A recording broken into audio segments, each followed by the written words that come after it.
There's a YouTube show full of fun facts you need to know. Carl rings the bell and the members show to the GMP morning show. Featured guests will come and they will blow your mind. The audience will do so in kind. The little vanity mixed with some insanity on the morning show with GMP. Good morning, Portugal, and I'd like to welcome you to another fantastic day. Hey, Gumpers.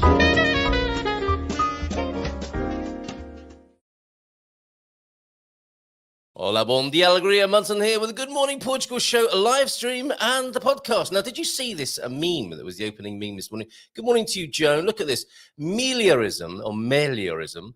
The meliorism sounds a bit too much like an aneurysm, does it? I'm going to go with meliorism. No, meliorism. The belief that we can contribute to positive change and improve the world through acts of love, creativity, compassion, and kindness. Let's give that a go then. So instead of being mealy-mouthed, we can be melhor-mouthed. And of course, in Portuguese, melhor is better as well. Melhor in French. I was talking to Paul, who's our guest, in just a moment about speaking French in central Portugal. I think it's melhor or melhor. And mellifluous, honeyish. Let's live our lives as though we had the sweet taste of honey on our lips, like it's a honeymoon all the time. Good morning to you then. How are you? Let us know in the chat. I've got a lovely video to play you from Paul before we start talking with him. He's been on location on his renovation locations, and these are fabulous videos from Paul, so really excited to share these with you and talk about them with Paul. Astrid is popping in about 10 minutes time. We'll find out what's going on over at Expats Portugal. And we'll have Heather Binder joining us at 9:30 on this occasion, talking about what she describes as being sparkly neurodivergence. If you're, I don't know, you may think or you may have had a diagnosis. You may think you are somewhere on the spectrum, and wonder what that's like to be here in Portugal. We'll chat with Heather Binder about that after 9:30. Okay, the first of those videos, and of course, we'll say many greetings to all the lovely Gumpers who are with us this morning. Good morning to you. We'll chat with you. Paul and I will say good morning to you after this. So, bon dia, Gumpers. Here I am in a village near Figueira das Vinhas, Paul Rees speaking, rural properties. A small village, 5 houses. This is the view from what will be a kitchen window. Let us take you inside, dear viewer, this is the state we find it in. New roof, luckily. We bought this on April the 1st for renovation and turning into a 3-bed family home. There's some land, room for a pool. So just a quick run through down the old stairs. This is the kind of building that we do at Rural Properties. We buy old things, sort out the paperwork, and reformulate into beautiful country homes. So I'm just going to show you this house from a little bit up the old Calçada path. There we are. Left hand side is 17th century, right hand side 18th century. Beautiful village. A few other houses dotted around. That's it. 1.5 kilometers to town. Wow, loving the videos, Paul. That's the first of them. Good morning to you. Welcome to you. Running and doing a bit of a God Squad tip of the day there, having a bit of a jog during that video as well, I think. Very impressive. Yeah, it is. I found most of central Portugal is in a valley or halfway up a hill. It's all uphill. No, it's all uphill from here on, mate. Yes. Yeah. But that's a particularly nice site, actually. Yeah, amazing. And how lovely. We've got JP in this morning who's off house hunting. You could stay here for the next half hour or so and have a look at some of the wonderful houses that Paul has videographed for us this morning in various states of repair. It really lifts it off the page, doesn't it? It's great to see them. We've talked about them with you, obviously, over the last few months, and to see them in all their glory and in the beautiful Portuguese summer sun is absolutely wonderful. I think people's imaginations will be whirring. We'll talk to Astrid in just a moment as well, because Astrid wants to tell us about the webinar and Dream Team sessions happening tomorrow night. Before we do, how are you? I'm good. Yeah, I'm good. I'm enjoying the sunshine, full of energy, and lots on. The videos I took yesterday was about half of what we're working on at the moment. So it's busy time, but it's good to be active. Gets you out of the house. It gets you out of the house and keeps you out of trouble, doesn't it, Paul? For sure. You know what you like. So that's great. And this feels like spring, doesn't it? And I think we had a delayed spring, really, didn't we, with all the rain and it was colder than normal. I think I'm not sure, but it's certainly we're still enjoying that springtime energy, aren't we? The sap is rising and many projects are in progress. So good to see you. Let's bring Astrid onto the screen as well now too. Astrid, good morning to you. Hola, bon dia, tudo bem? Good morning. Am I okay there? I'm in my car. I'm in We can transit see that. today. Yes, it looks like a bit of car karaoke might burst out at any moment there. If you do want to sing, do let us know. Am I okay? Dance Am I on screen or am I cutting myself You're off? There we go. perfect. You're absolutely perfect. And we can see how you. sunny it is over there near Cascais. So lovely to see you. And a beautiful sunny day, I think. Thank you. Yes. Yeah. It's not going to be too hot. Only 21 today, but warming up for next week. So it's lovely. It's perfect. Very comfortable. And should you be dancing in the evening, which most people are doing, let's face it, all around Portugal at the moment, Festa season has begun. It will run through until Christmas. And a very special webinar tomorrow night then, Astrid, when Filomena takes us through what we need to know about partying with the Portuguese. What can we expect? I think it's going to be a very educational outlook on what to expect at festivals and the parties that go on in Portugal around this time. She'll be giving a bit of a language course as well, like teaching people the words to be used and what to understand, what to what's involved with the festivals. And her sessions are becoming very popular. Everyone loves Filomena. Absolutely. And so she'll be giving us a bit of lingo to help us. I mean, I think probably the lingo. first thing to learn about is how to order a drink, and then the Portuguese language tends to flow thereafter anyway. That's right. What's going on around your way? Beer and wine. Pardon? What's going on around your way, Festa-wise? Are you celebrating the Saints? A lot of little local festivals. So, once they would have been individual villages, but now that this area is so built up, it's become one big area. But they still have their traditional local festivities, and I think there's one this weekend close to me, which is a sardine festival, for example, where you go and all you do is eat sardines. So all open air. Yeah, got to be done. All open air, and people all around just cooking up sardines for you to order and to sit down in a big. They set up tables and chairs, so big communal tables, and get to meet your neighbour next door whilst you're enjoying a few sardines.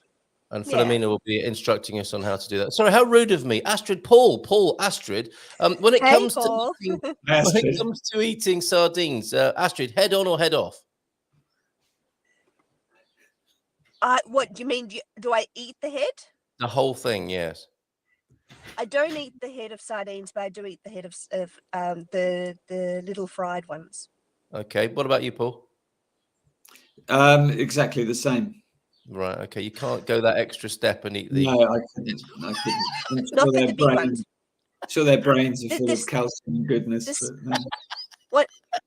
One of the things that I noticed about the sardines here, Carl, is that they're not the size of the sardines you get in tins. Yeah, the sardines you get in tins are tiny, whereas the ones that you get on the barbecue here are actually quite large. So I was quite surprised. I'm like, this isn't a sardine, this is a big fish. But it is, certainly a sardine, but a different size.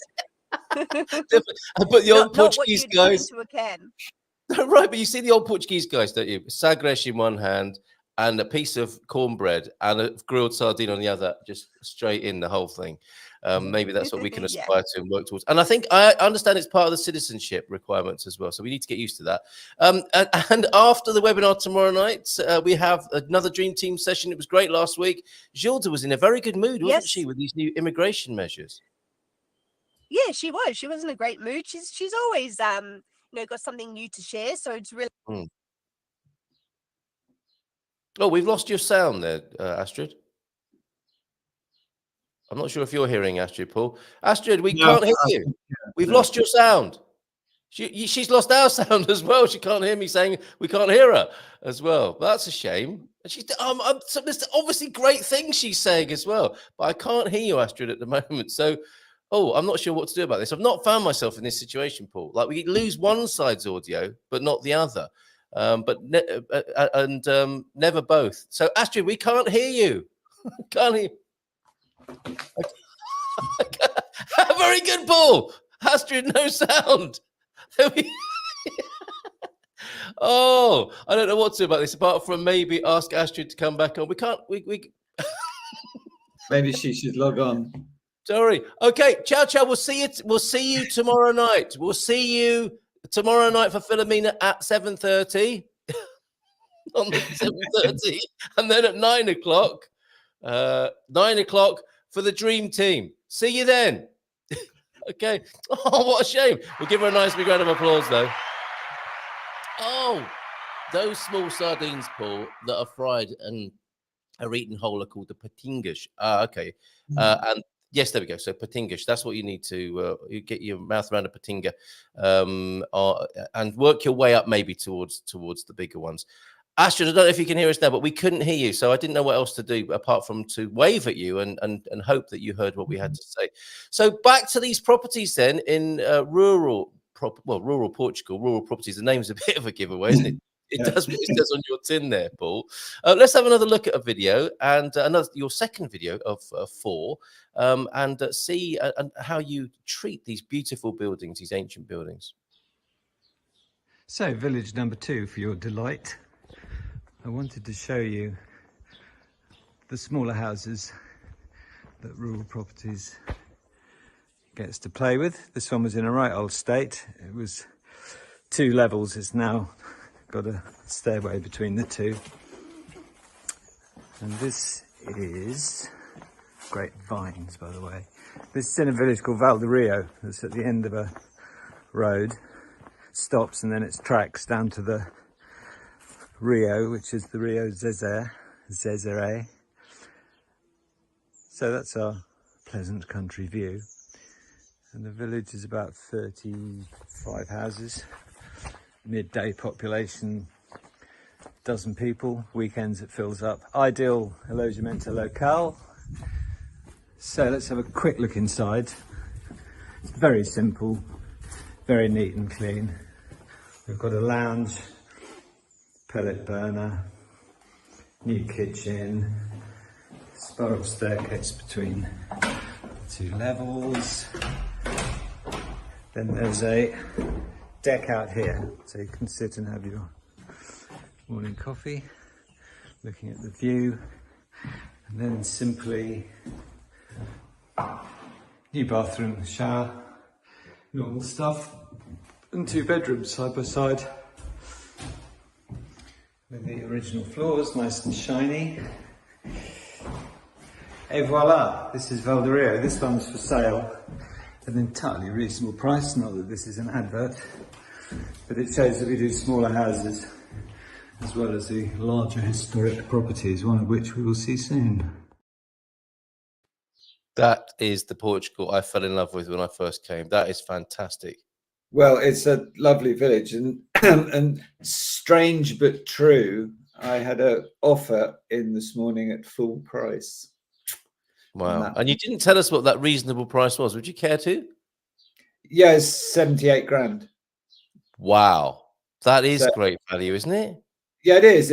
It works out, I think the ground, it's less than 1,000 per meter. Incredible. Which I defy many people, unless you inherit something, to be able to renovate a house and sell it at a profit for less than. I don't know how you do it. If I was buying well. I'm sure all is buying well. And I'm known as a nice guy, but when I put my bastard buying hat on, I'm quite acquisitive, really. So, do you go to the back of your car and like you're all nice talking to the owner and you say excuse me, and you go? Well, I've got a business to run and shareholders and everything. The last one we bought actually was a significant discount, if I could put it politely, and it was rather a tense escritura with the owner in the lawyer's office. He could still see you with the hat on. Well, it was a she. Well, she didn't want. There was no eye contact at all. And when it came to I pointed out she hadn't actually handed the keys over, and they were nearly thrown at me. So it was, but that's her issue, not mine. You're getting a name for yourself. Maybe Paul Unreasonable. No, not at all, because everything's got a price. Some people get down on me. Yes, but no, fair enough. Fair enough. How's it going to be 78 grand if not for that? I do get it. Yeah, exactly. Yeah, and that house has sat there for I think 18 years with nobody in it. It was full of mold. It was appalling. Right in the middle of a really nice village. And since we started there's other houses have been bought and are being done up. So there is a catalytic effect of actually taking a bit of care.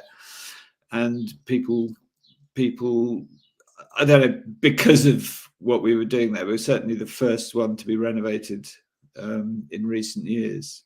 So no, it's good. And up by the chapel in that tiny village is quite a nice chapel, and next to it is the big house. It was probably the manse at one point, and that's been bought by a couple from South Wales who are doing it up and are retiring there. And the manse, is that where a holy man lives? Is where the local priest would live, in the manse? Yes, yeah, exactly, in Scottish, yeah. But I did ask the lady of the house, said, why this village, out of curiosity? And she said, because it's so beautifully quiet.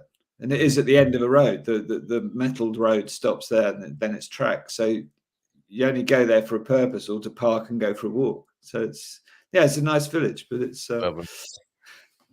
one of our early village test pilot projects. In fact, it's the last one from that early series, which was small villages within sort of 5 to 10 minutes of a decent town, which were slower to sell than I'd hoped, but they've all sold.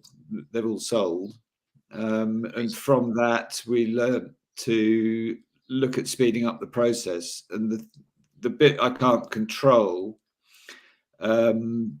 is the sales period. So by doing more town properties and just right on the edge of town properties, that does seem to be a key factor in terms of speed of sale.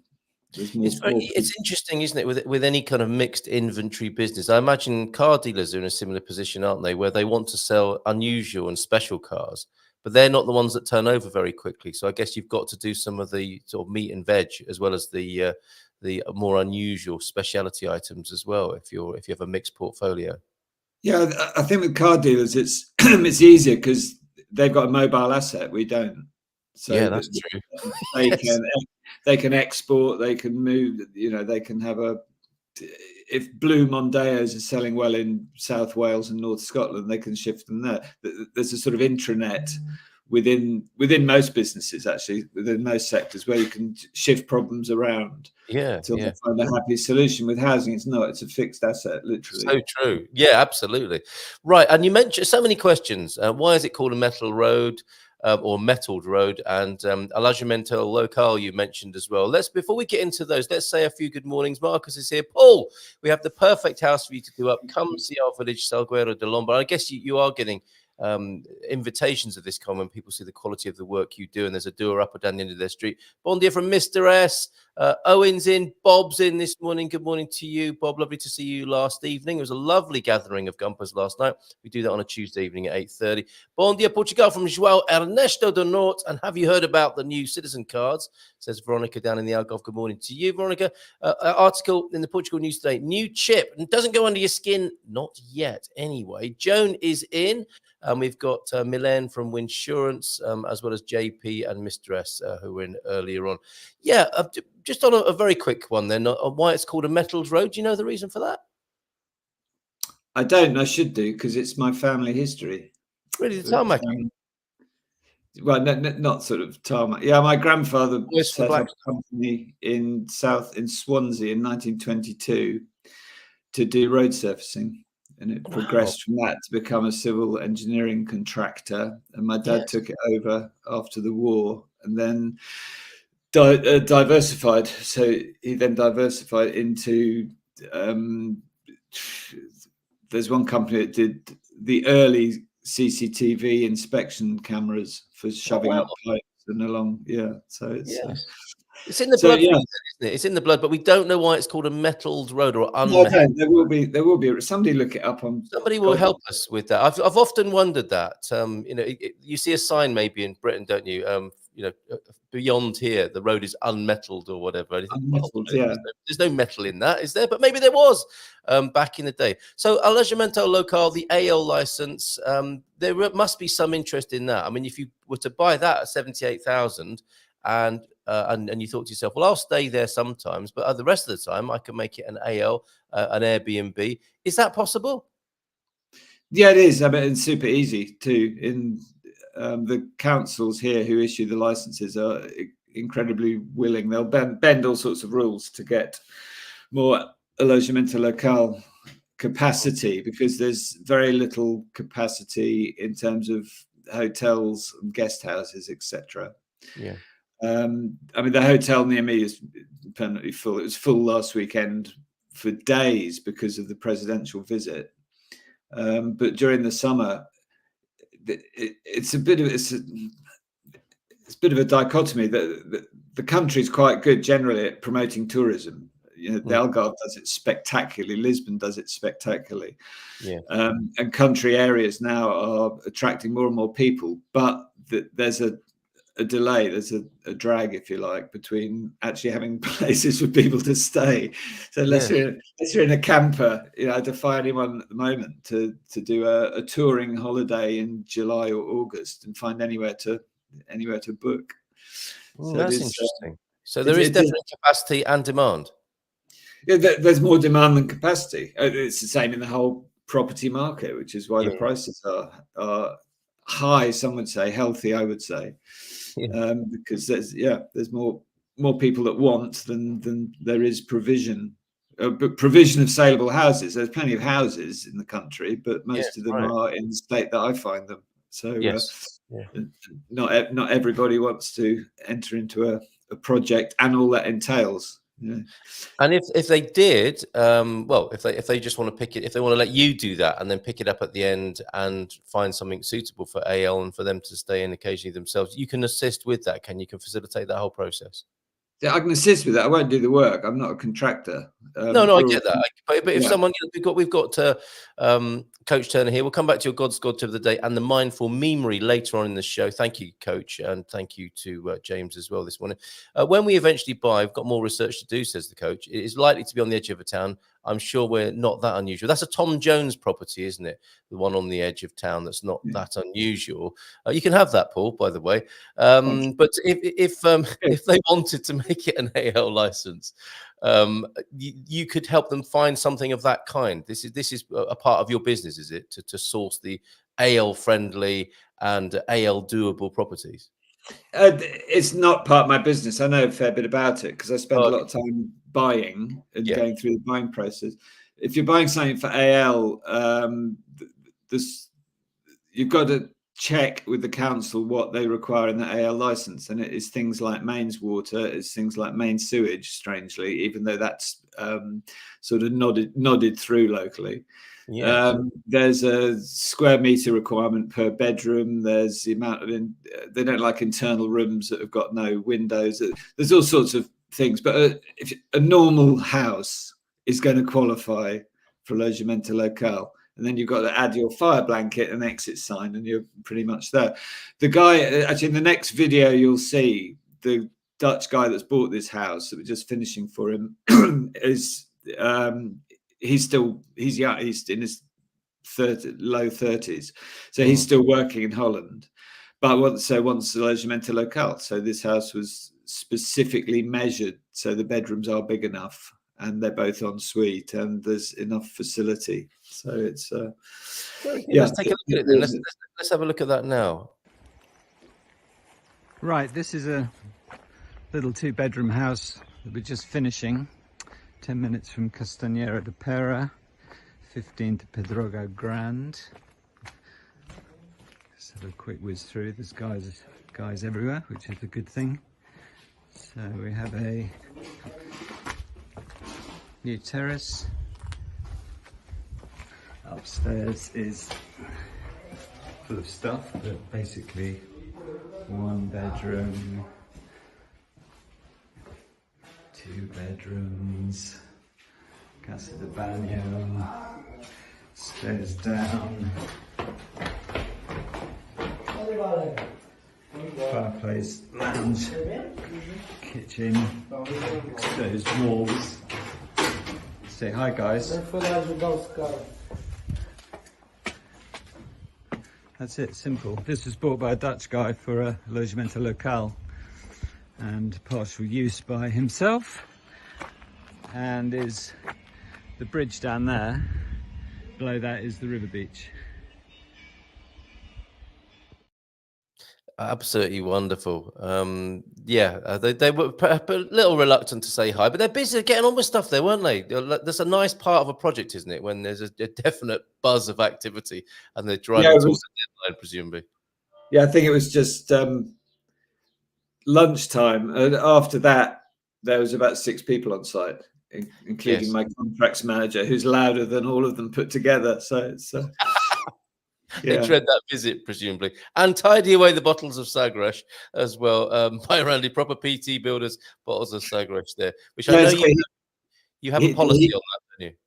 Yeah, he doesn't drink. I don't drink, and he doesn't drink. So the guys actually working are quite circumspect, I think, or they hide a lot of bottles at the back of the sofa. I don't know. That's in the builder's rubble that archaeologists will find in years to come. Maybe a mixture of the gods that were worshipped in this time of Superboc and Sagres. Absolutely loving these videos, and we've got a cracker to come, corker, to finish off with today. So when you come again, Paul, it'd be lovely to see more of these buildings in progress. And did you say that's about half of the projects at the moment that you've got on the go? Yeah. And how many? What's in the inventory in total? If people want to find out more, they go to rural-properties.com. But you've got quite the portfolio over there as well, right? Of things. It sort of comes in waves. The one you just seen is sold. The first one you saw is sold. So all the rest we're working on. The last one you'll see is the one nearest for sale. I don't show you the inside because there's people doing complicated wiring and stuff. But that's the one coming up. Is one in Pedrogal Pequeno.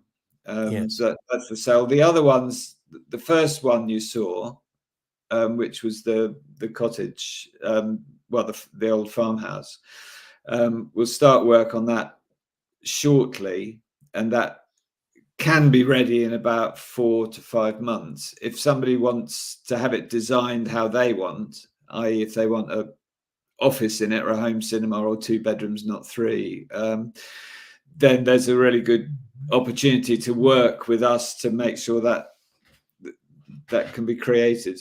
So it's and because we don't put projects into camera, I don't buy anything that requires a formal project submission because life's too short. It means actually inside we've got the ability to chop and change as we go along, which is fine. Very good. Loving the sound of this. So not only could you buy a dream home, if you get into the process a little bit earlier on, chat with you can influence what it's going to look like and make it a little bit more bespoke and according to your own needs. Yeah, because someone maybe his and her, they're both still working, so they want an office each either end of a building. Are you seeing more of that? Because, we were talking a lot, weren't we, in the last few years about people retiring to Portugal. Are you seeing more people coming and continuing to work? The ideal house now is 3 bedroom and an office. Right. Okay. So the demographic demand is such. Okay. Very interesting. We've got Michael with us as well, who responded to Coach earlier on. We live just outside of Miranda de Córdoba, not uncommon at all. We are happy we made that decision. And a bit of market research for you if you want it, Paul, here. We need to be able to walk to cafes and bars and restaurants. Train, bus to a city would be a bonus. So I guess that's not an uncommon demand either, is it? No, not at all. I think people are, when they first move to Portugal, they become a little obsessed with transport. And then the real need for transport is when you are sort of too old to drive, basically. The rural living, as in any country, you're best to have some form of vehicle. However, if I go to Lisbon, I can drive over to Coimbra, where I am a lot, and just get the train. Yes. One of my investors is in Porto. It always comes by train. Yeah. So there's a lot, but people coming from abroad. We have to be an hour from the airport. We have to be, near a motorway. The hour from the airport bit's funny. It is a funny one, that, isn't it? Because we need to be an hour from the airport for the airport journey we make every 3 months. Well, every 3 months in year one, and after that it's annual. It's true. And if you're picking up kids or friends, they should rent a car anyway. Otherwise, it's bloody inconvenient. Yes. And the economics, let's say Lisbon Airport, an hour from Lisbon Airport, you're in a price bracket. Yeah. Hour and a half, the price, you've probably saved 20%. If you're 2 hours, so if you're around Castelo Branco, you're about a third of the price. So, and you know what? With the money you've saved, you could hire a flipping Uber and chauffeur. You can hire a chauffeur for the day and go and pick up your relatives from the airport. They'd love that, wouldn't they? Or hire a car for them for the week that they're there. It's amazing. So, yeah, it's a funny one. We do understand why people think that, but it's worth talking to people who've lived here for a while. Yeah, it is. And once I outline the price drop, the further people, and it's sort of exponential, but in the reverse curve. The price drops off exponentially. There must be a reverse word for exponential. Can't think of it. Just like it is. Yes, it is interesting. But that ideal family home, we just bought one that I'll video for next time. Oh, it's actually 2 houses merged into one, and it's an old shop, and it's a very, very attractive building that could be in the south of France. It's a really nice farmhouse. Ooh la la. Okay, very good. Well, we look forward to seeing that, and we'll take a look at this beauty now. The Casa de Adelia, I think it's called, is it not? And this is Adelina, Nurse Adelina. Nurse Adelina. Oh, it's like open all hours, isn't it? Oh, Nurse Adelina.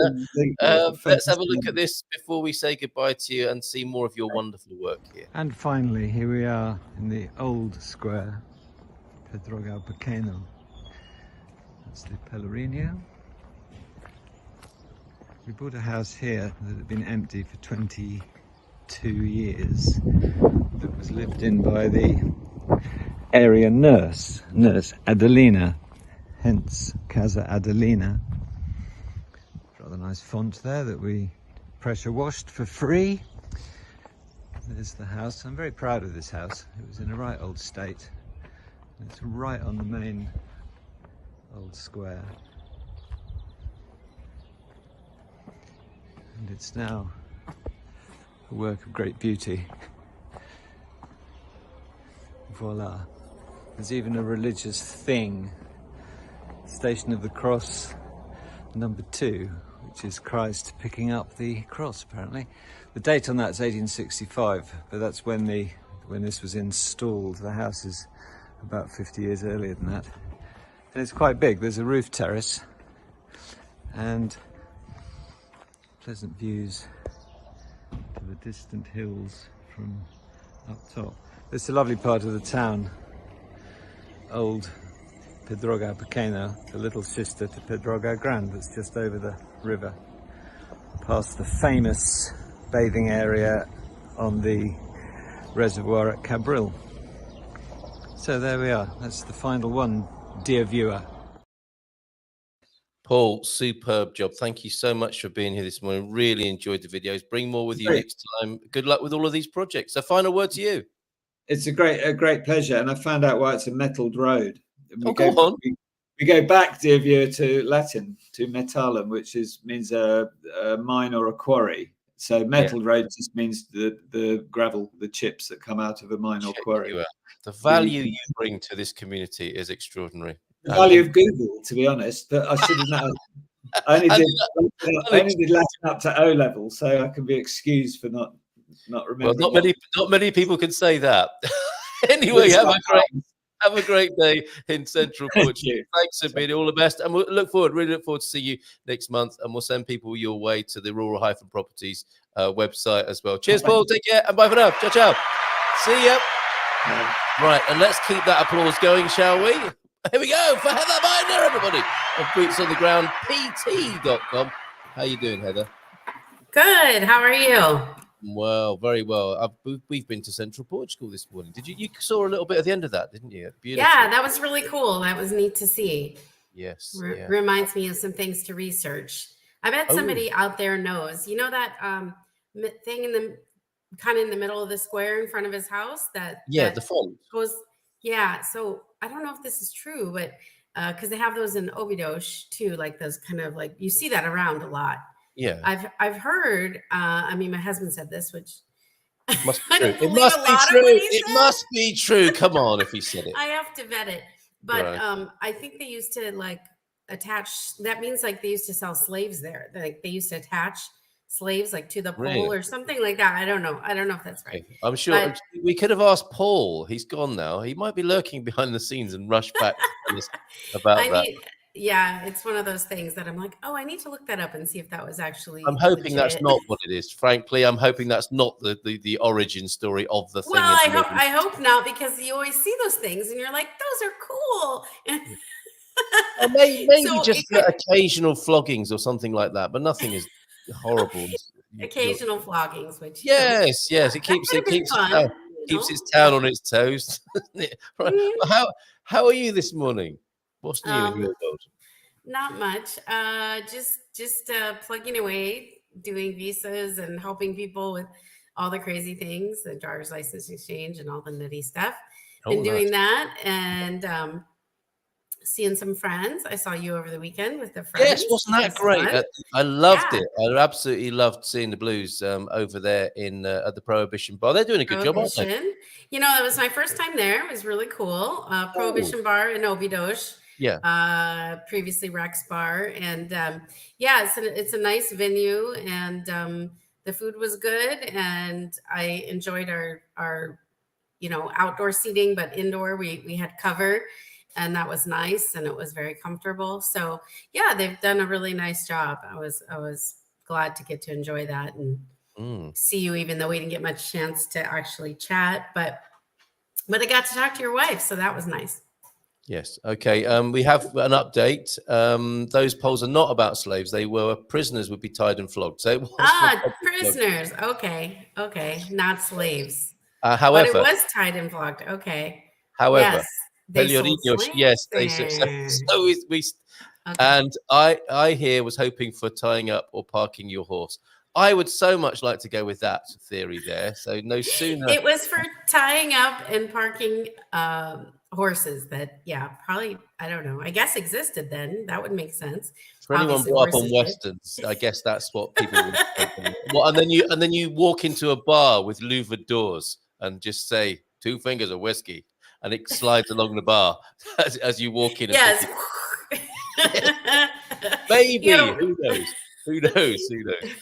We've had Darren join us as well, who actually is completely agreeing with the demographic demand there from Paul, as mentioned. 3 bedrooms. And one of the bedrooms, 1 bed and 2 offices, studios. Okay, so not 3 bedrooms plus an office, but you've got a 3-bed and you're converting that into a 1-bed. Doesn't want any visitors. That's a strategy, isn't it? When you just had too many visitors, sorry, you can't come and stay because we've got 2 offices. That's the way to lose friends back home, isn't it? They've got 2 offices now. They obviously don't want us to stay over. And Barack, good to see you last night as well on the gathering, the Gumper gathering last night, 8:30 on a Tuesday night with booze. It was a proper party last night. Really good fun. Hola, bon dia, Travanca. Sorry, I'm late. Was expecting aggregate to be delivered at 9 and still waiting. Living the dream there. Lee popped in as well and brought his daughter to come and look at Americans. He said to his daughter, look, these are American people. Like, ooh. Guilty as charged. Yes, guilty as charged for sure. Good morning, people, from Lee as well. Now, interesting subject. I think this morning you have referred to being sparkly before and having a mind, a butterfly mind.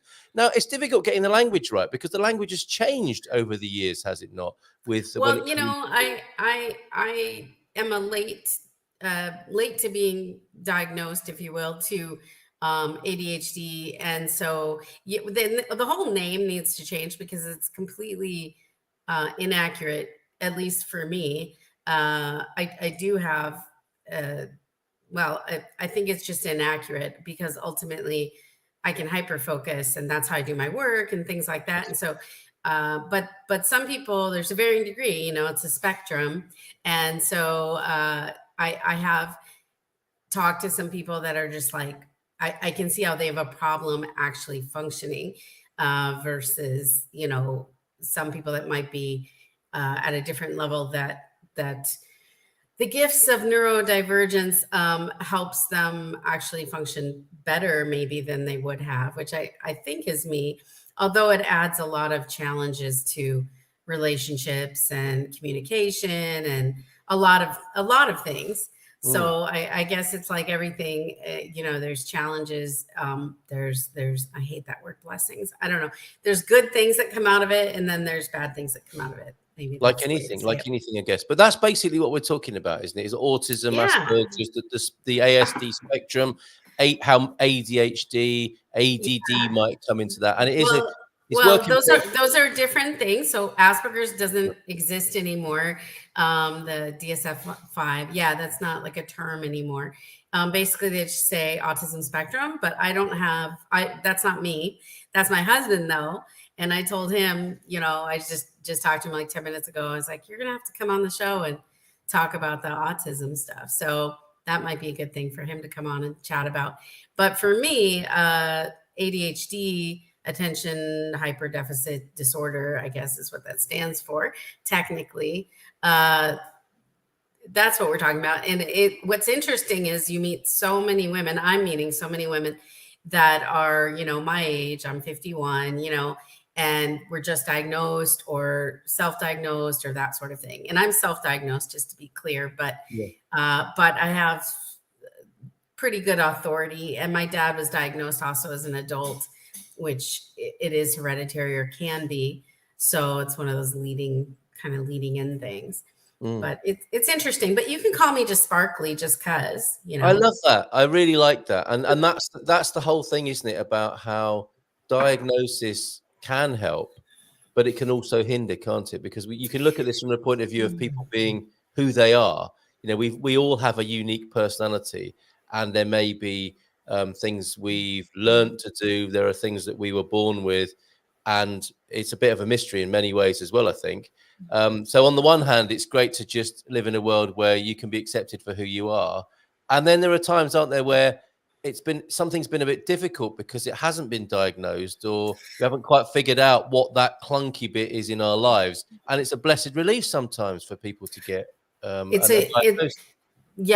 honestly a diagnosis for me. It was really enlightening, as well as for my husband. My husband was diagnosed like a month before he turned 50, which was the month before COVID kicked off in 2020. And it was huge for him because he has learning disabilities and some other things. And so you kind of have this whole, you know, you have this stuff that follows you. And unfortunately, you know, had he been actually diagnosed younger as well as me, we would have learned coping mechanisms. We would have learned other skills. We would have, you know, it would have saved jobs. Like, you know, we both had struggles with certain things. And thankfully, when I became my own boss, which happened young, granted, I had a couple times where I had to go back to the workforce. But, you know, then my skills really shined. And so things in my early 20s that were kind of maybe considered a negative, all of a sudden were the things I was being, you know, like getting top sales of rookie of the year or whatever, kind of things for in real estate when I was like 25.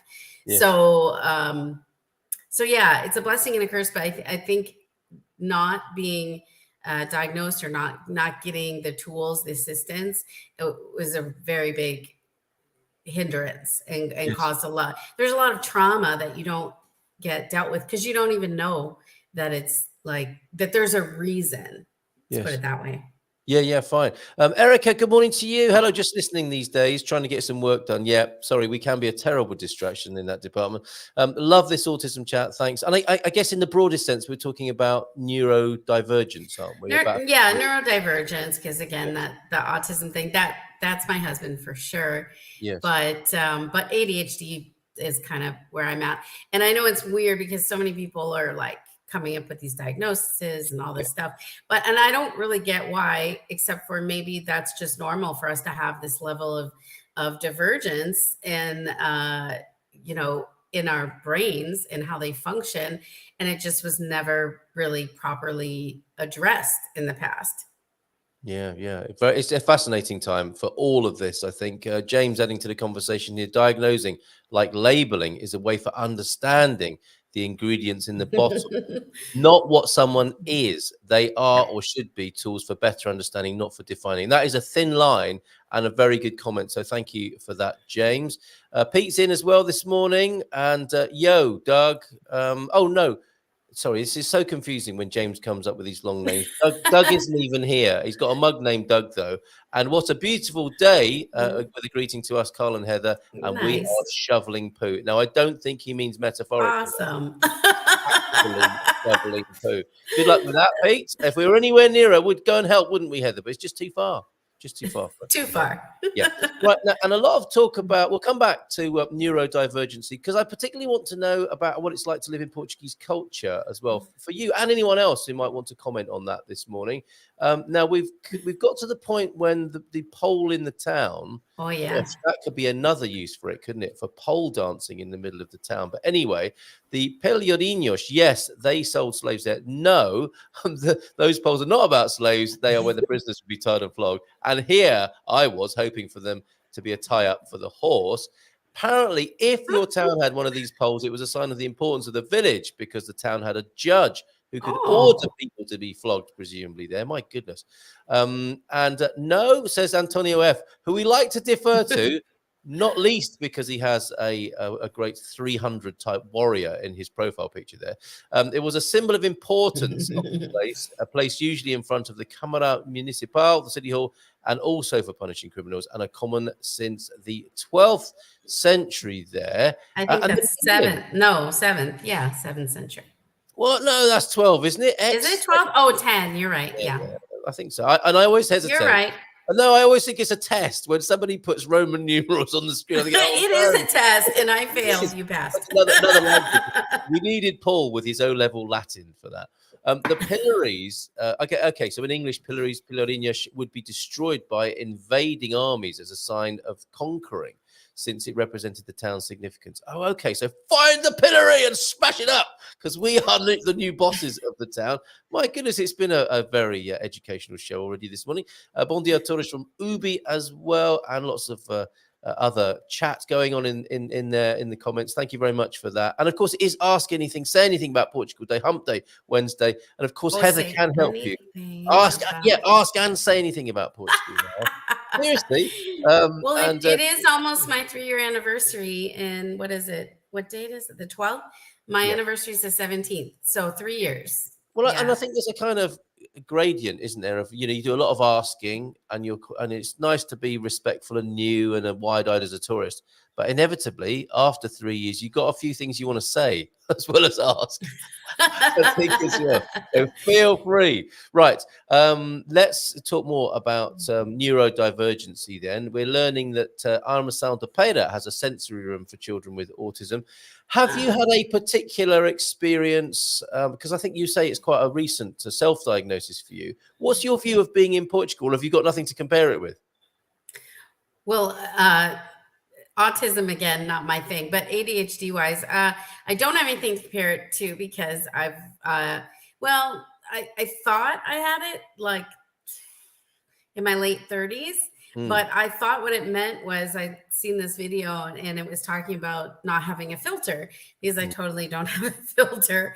And it was saying how like the part of the brain that is your filter, like doesn't light up. Like this, you know, neurologist was talking about that and stuff like that. And that was like an aha moment, because I was like, oh, like I literally can't necessarily control that, or it's exceedingly difficult. And so that was kind of all I took from it at the time. And then I started actually seeing more influencers and people on, not influencers, but people on Instagram that were doing ADHD memes and different stuff like that. And when you watch that, you're just like, oh, wow, you know? And then I started also watching some YouTube stuff, and also about couples that are have someone on the autism spectrum and someone on ADHD spectrum. And and it's interesting because we're like polar opposites, my husband and I, in like a lot of ways. So we have kind of a lot of like, you know, headbutting type of things. And it's helped our relationship a lot.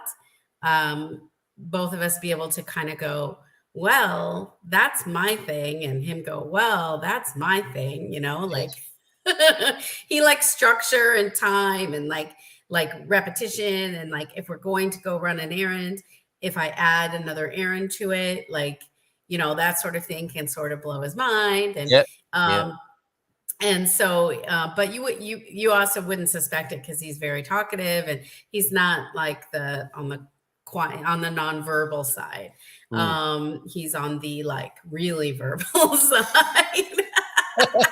But it's so interesting what you say there about, you know, going out for the day and how it's a blessing and a curse, because you can begin to understand your partner. That's the blessing part, isn't it? It's like, oh, when I just suggested we do 3 more things today and they went completely bonkers about that. It's like, oh, okay, I get it now. Whereas it's like, you know, but we've been together long enough. I just like, the thing is, I ignore him on like a ton of that stuff, which is sort of bad. But like we've been together like 11 years, and like for most of these years I didn't know this. So it's just like, yeah.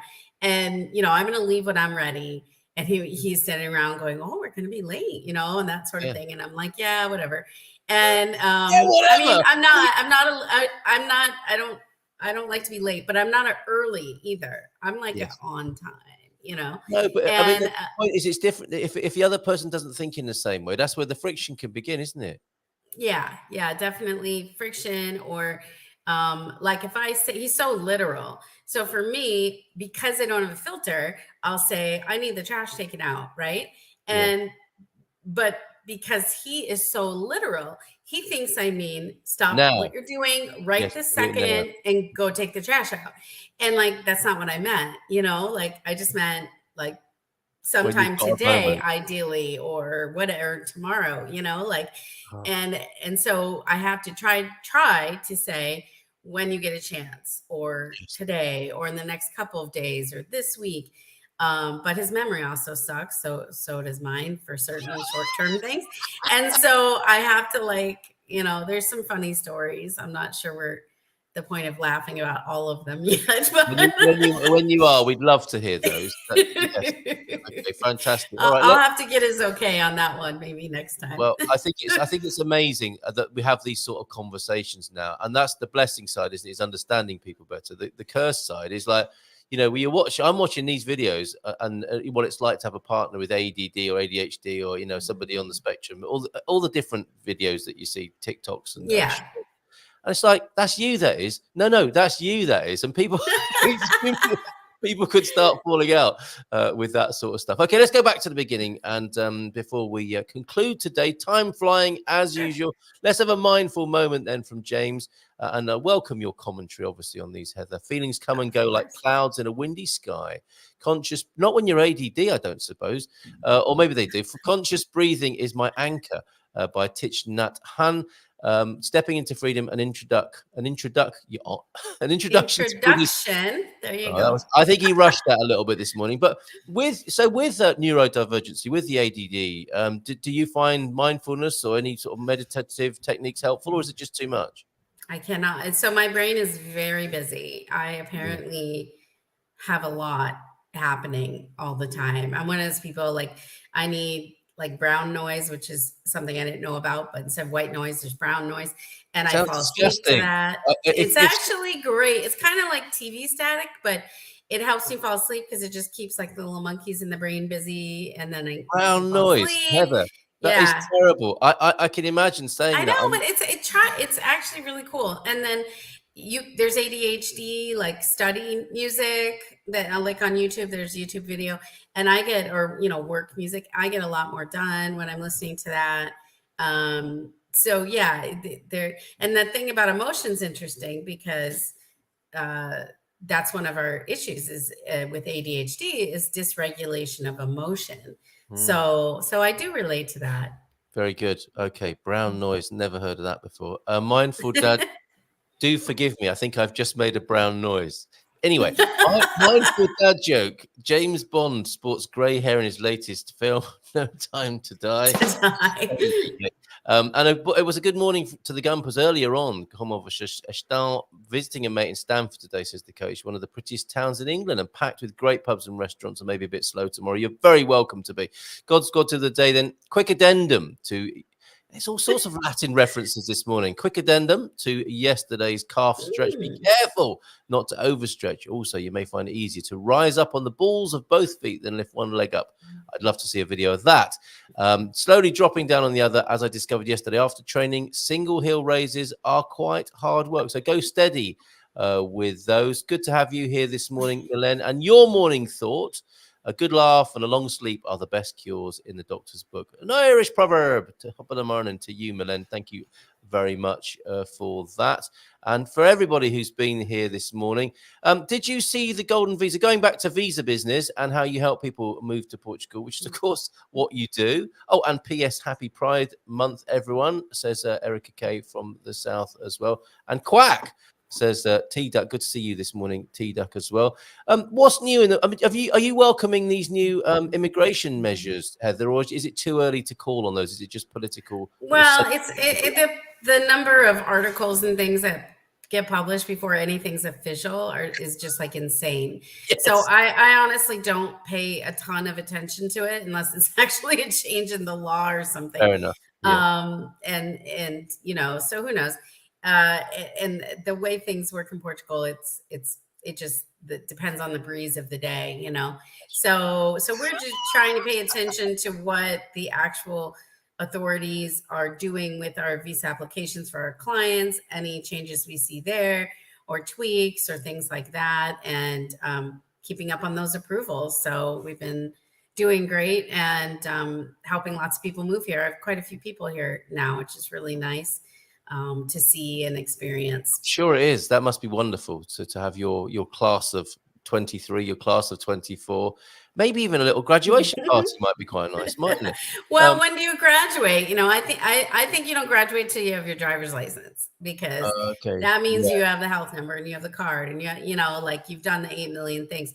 So it's a ways down, it's a process for sure. From the forthcoming book, 8 Million Things by Heather Binder from bootsonthegroundpt.com. Any suggestions then on driving from anyone for empty-ish roads and or parking lots to train 19-year-old manual transmission and intro to heel and toe perfect driving? Yes, that's the Americans making the transition from the automatic to the stick, isn't it? I think, well, how about supermarket car park? That could be useful. Haven't forgotten your memes. We'll finish with those this morning, James, but perhaps a concluding word. You're available and happy to help people move to Portugal, right, Heather? Yeah, absolutely. That's what we do.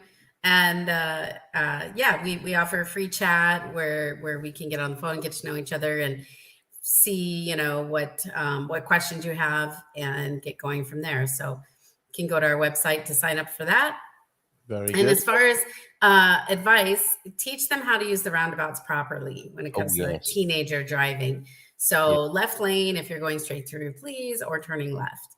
So, like instead of right lane and then cutting people off, or, you know, right lane for the first exit only would be awesome. Very clear, as it always is with roundabouts. Right. Aggregate, it's all kicking off in Travancore. Aggregate has arrived, but truck died, so driver can't dump the aggregate and he can't go anywhere. All I can say is at least give him a beer, make him a coffee or something like that, Barack, I think. This is why speed can help those with symptoms of ADHD. It helps get the prefrontal cortex firing better, increasing executive function. Not sure it's great treatment, but it's understandable. Thank you for all your commentary on that, James. And of course, ACP apparently has an amazing driving course, so you could check that out as well. Hey, lots of us Americans drive with a stick. All right, sorry. And thanks. We're happy. And there's a speed comment too that I have. All right. Morning to you, Squire. And just finally, then we have: does the process know that we are trusting it? Maybe we should have left everybody with that thought rather than peaked early. Cheers was actually if I take off the banner there, holodeck program. It's another Star Trek. Well, that's the Next Generation. Gosh, you're such not a geek. Like, what can I do with you? I am such not a geek. It's true. What is going on there? I don't understand what's happening in that picture. I don't know, except for that's the Next Generation, Star Trek on the right, and then Cheers, old school Cheers. But on the left, Cheers was actually what does it say? Holodeck program. Okay. Okay, I'm gonna. All right, was that supposed to be funny? I'm really terrible with the jokes here, Carl. I just had to explain it to me on the YouTube channel the other day. Anyway, I'm going to end with this. Does the process know that we are trusting it? And just leave that hanging in the air this morning, as I wish you a very good terrible thing to end with. But okay, whatever. Okay, so Kitty looks sad. What would you prefer? How about this one? That's better, isn't it? Meliorism, the belief that we can contribute to positive change and improve the world through acts of love, creativity, compassion, and kindness. Well, I don't think we can ever have too much of that, right, Heather? Yeah, no, that's good. That's much better. Thank you. All right, okay. Better than a crying cat. Better than a crying cat and a Star Trek meme we don't understand. Have a great day, everybody. Cheers for being here, Heather. Bye for now. I love to Kevin. Ciao, ciao. Bye for now. Sounds good. Bye. See you.